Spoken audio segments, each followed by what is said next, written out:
Hello friends, welcome to my channel. আর আজকের ভিডিওতে আমি আপনাদেরকে একটা রিয়েল পদ্ম ফুলের আলপনা এঁকে দেখাবো। জানি না কেন, কিন্তু আলপনাতে রিয়েল ফুল, ফল বা ধানের যে সমস্ত আঁকা সেগুলো না দিয়ে রিয়েল মনে হয় ধানের ছড়া যদি পায়, রিয়েল যদি মনে হয় পদ্ম ফুল পায়, তো সেটা দিয়ে আঁকতে আমার খুব মন চায়। কারণ যতই হোক, আমরা ছোটোবেলা থেকে শুনেছি দিদার মুখে, মায়ের মুখে যে মা লক্ষ্মী পদ্ম ফুল ভীষণ ভালোবাসে।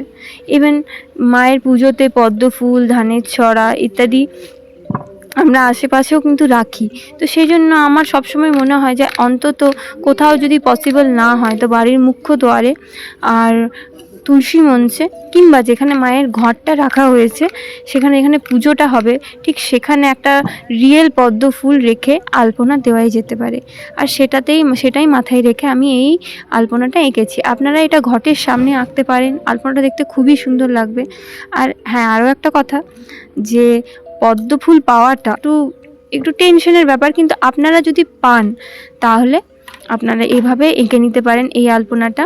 আর আপনারা যদি পদ্ম ফুল না পেয়ে থাকেন তাহলে আমার চ্যানেলে অনেক অনেক অনেক ভিডিও আছে যেখানে আমি দেখিয়েছি কীভাবে পদ্ম ফুল আঁকতে হবে বা পদ্ম ফুলের মোটিভ কীভাবে আলপনায় তুলে ধরবেন, তো আপনারা সেভাবেও আঁকতে পারেন। আমি ধানের ছড়ার পুরো একটা সিরিজ, মানে ডেডিকেটেড সিরিজ আলপনার আপলোড করে দিয়েছি আমার চ্যানেলে, আপনারা চাইলে ওটা গিয়ে দেখতে পারেন। আপনাদের সকলকে জানাই কোজাগরী লক্ষ্মী পুজোর অসংখ্য শুভেচ্ছা। আপনারা যদি এই আলপনাটা এঁকেছিলেন আমাকে অবশ্যই জানাবেন। আর ভিডিওটা ভালো লাগলে আমার চ্যানেলটিকে সাবস্ক্রাইব করে দেবেন।